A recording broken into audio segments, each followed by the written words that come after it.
사랑하는 성도 여러분, 안녕하셨습니까? 우리 드디어 12월 31일 2020년 마지막 날이 밝았습니다. 새벽 기도를 통해서 하나님 앞에 우리 2020년을 마무리하고, 또 오늘 저녁엔 또 송구영신 예배가 있는 날인데요, 하나님 앞에 마지막 시간과 첫 시간을 우리가 드리면서 새해를 또 준비하는 복된 시간이 됐으면 합니다. 우리 한번 기도하시고 새벽 기도회를 시작하겠습니다. 하나님 아버지, 지금까지 지내오게 하신 하나님의 은혜를 기억합니다. 고비고비마다 베풀어 주신 은혜에 감사를 드립니다. 오늘 이 시간 이 자리까지 오게 하신 하나님을 찬양하오며, 마지막 주어진 이 새벽의 시간을 주님과 함께 하기를 원합니다. 동행해 주옵시고 은혜를 베푸시고 주의 복을 내리고 주옵소서. 예수님 이름으로 기도 올리옵나이다. 아멘. 찬송 421장 우리 찬송하시겠습니다.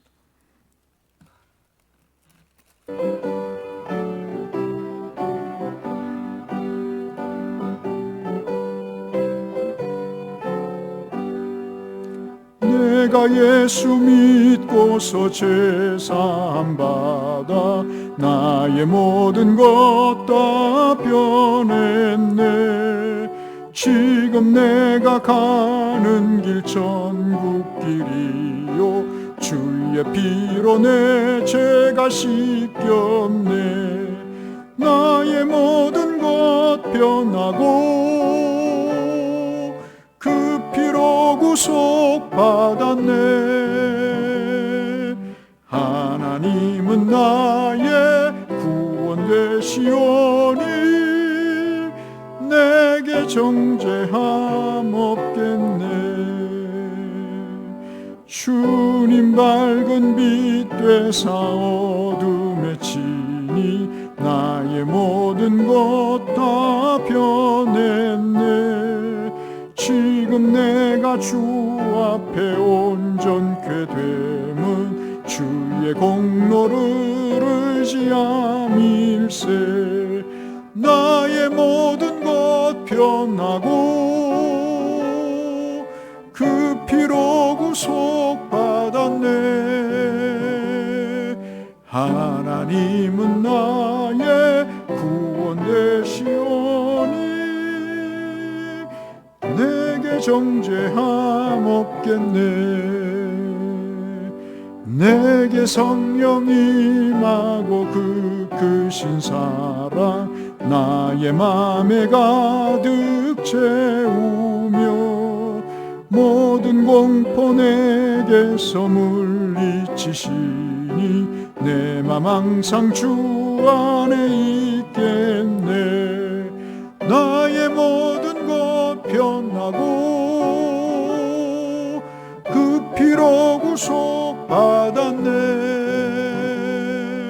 하나님은 나의 구원 되시오니 내게 정죄함 없겠네. 아멘.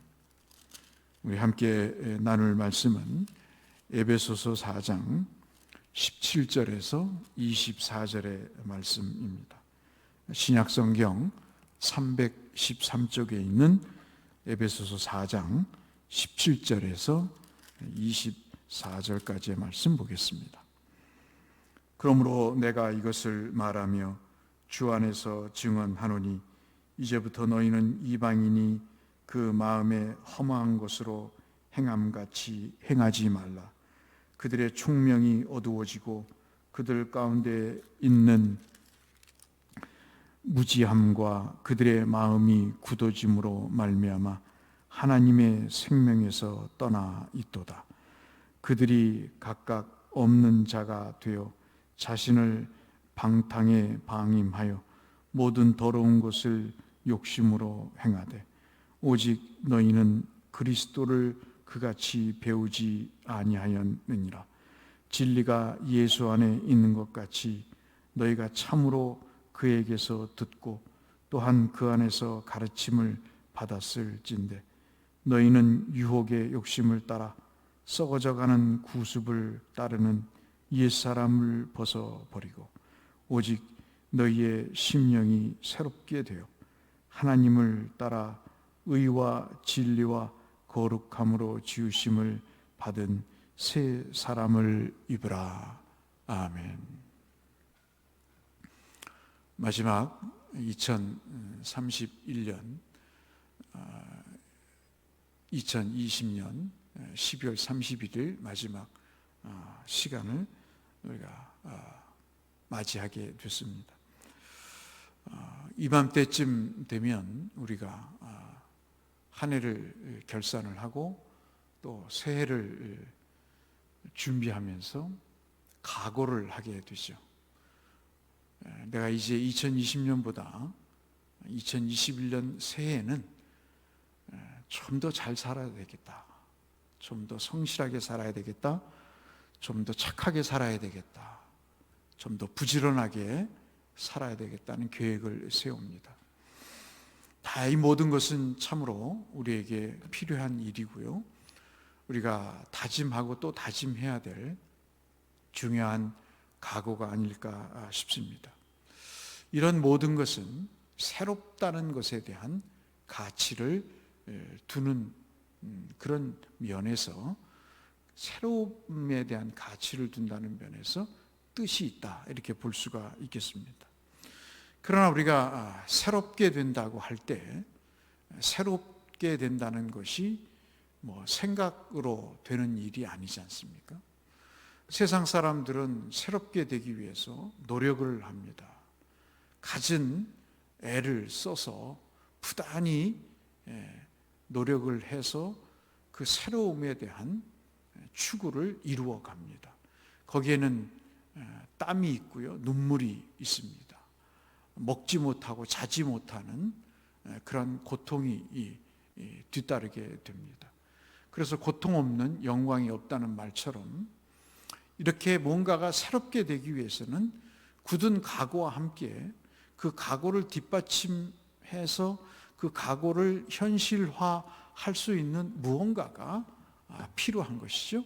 그 무언가는 바로 우리의 부단한 노력이라고 볼 수 있겠습니다. 그러나 우리가 세상을 살면서 노력한 것만큼 된다고 한다면 이 세상에 안 될 일이 거의 없겠죠. 아무리 노력을 해도 노력이 되지 않는, 노력에 걸맞는 결과가 나오지 않는 것도 또 우리의 인생에 참으로 기가 막힌 현실적인 문제가 아닐 수 없습니다. 오늘 사도 바울은 에베소 교회의 교인에게 이야기를 합니다. 마지막 생을 정리하면서 그리스도인 여러분들은 이방인이 아닙니다 라고 이야기를 합니다. 즉 다시 말씀드리면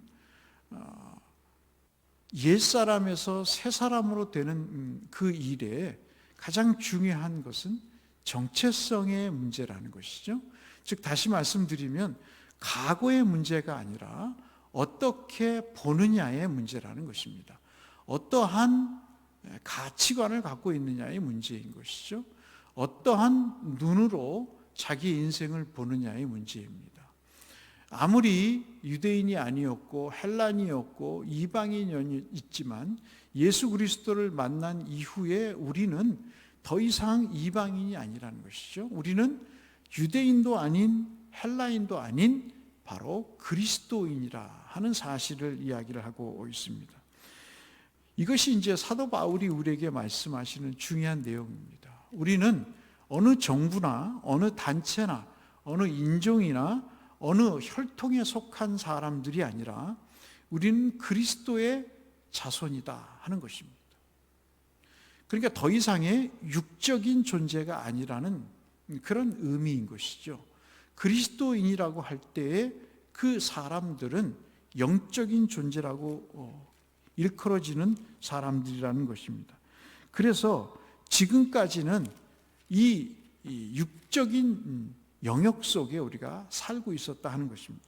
여러분 한번 17절부터 보시면 내가 이것을 말하여 주 안에서 증언하노니 이제부터 너희는 이방인이 그 마음에 허망한 것으로 행함과 같이 행하지 말라.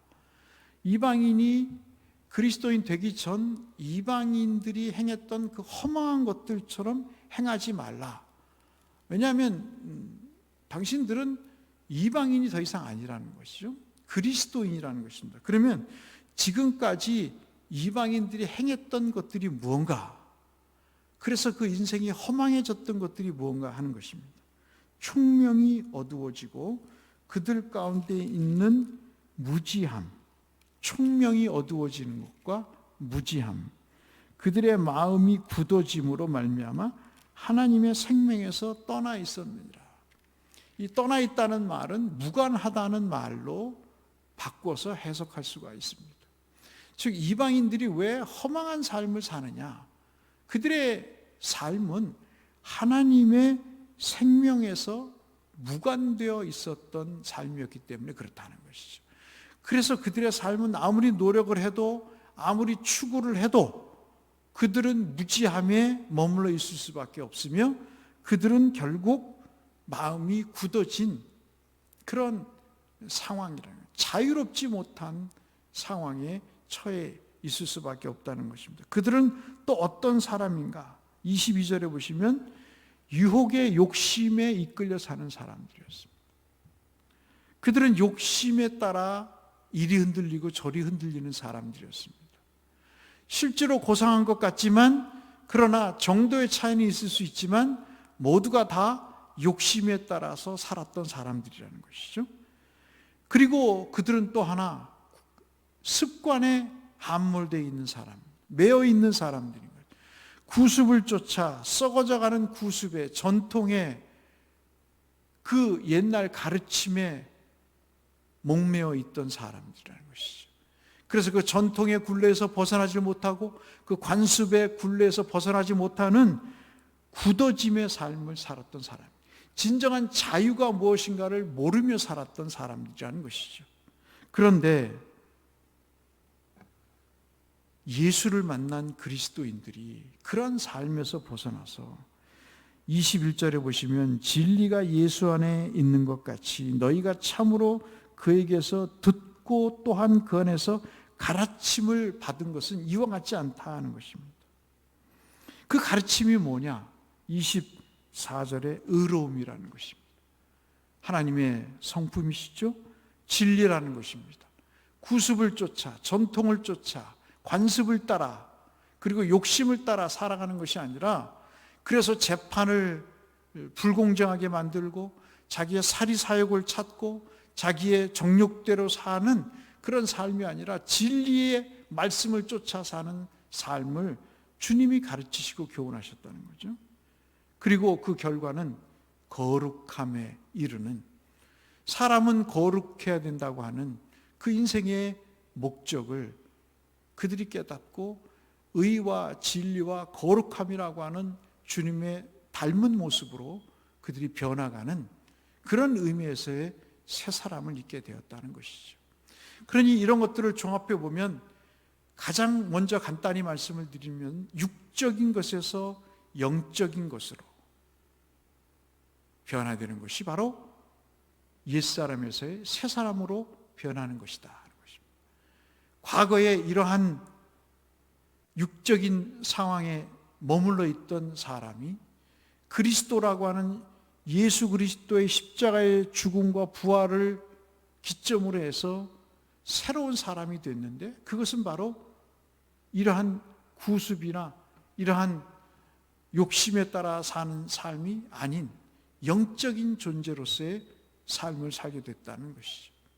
또 하나, 그 기준이 자기 중심에서 바로 하나님 중심으로 바뀌었다는 그런 의미에서 옛 사람에서 바로 새 사람이 됐다고 하는 그런 의미의 말씀을 주고 계신 것입니다.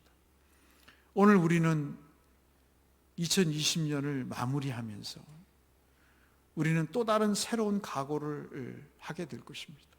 그 새로움에 대한 가치를 우리가 두고 그 새로운 것에 대한 의미를 부여하면서 그 새로움에 대한 마음을 쏟으면서, 물질을 쏟으면서, 또 시간을 투자하면서 그 새로움에 대한 열정을 우리가 이루어 갈 것입니다. 그럼에도 불구하고 우리의 최고의 각오는 어디에 있어야 될까요? 새 사람을 입는 것일 것입니다. 그것은 내가 되는 일이 아니죠. 그래서 세 번째 우리가 말하고자 하는 것은 이 옛사람에서 새 사람으로 되는 일은 내 노력과 내 뜻이 아닌, 내가 시간을 투자하고 물질을 투자해서 되는 것이 아니라, 이것은 어떤 것입니까? 주 안에서 가능한 일이다 하는 것입니다. 즉 주님이 내 안에 계셔서 내 인생을 이렇게 이끌어 가셔야 가능하다는 것이죠. 그렇다면 주님이 내 인생을 이끌어 가시기 위해서는 내가 어떻게 해야 되는가? 그분에게 내 인생의 운전대를 맡겨 드려야 되는 것이죠. 이것이 우리가 가져야 될 각오인 것입니다.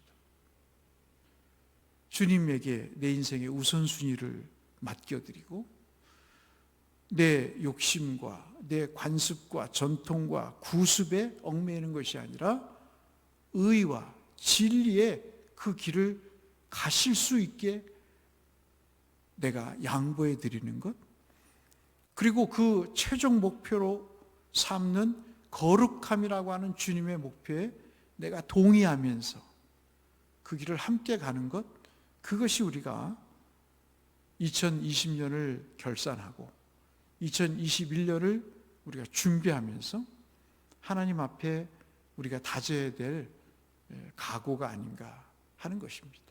지금은 새로움이 필요한 때입니다. 고린도서 1장 17절에도 보라, 옛것은 지나갔도다, 그렇게 얘기하죠. 사도 바울이 우리에게 주는 것은 앞을 향해 달려가는 것입니다. 그 앞은 말씀드린 대로 하나님에 대한 거룩함이죠. 그 거룩함을 우리가 쫓을 때 하나님은 우리에게 새로운 2021년의 복을 허락하실 것입니다. 의와 진리와 거룩함으로 지어진 옷을 입으시는 2021년도에 주님의 복을 받으시는 그리스도인들이 되시기를 주님의 이름으로 축원합니다. 기도하겠습니다. 하나님 아버지, 2020년 12월 31일 마지막 송구령 신예배를 앞두고 새벽 기도를 함께 했습니다. 하나님, 저희들에게 새 사람의 기쁨을 알게 하시고 의와 진리와 거룩함으로 옷 입는 그리스도인의 새 사람의 기쁨을 누리는 2021년이 되게 하여 주옵소서. 예수님 이름으로 기도 올리옵나이다. 아멘.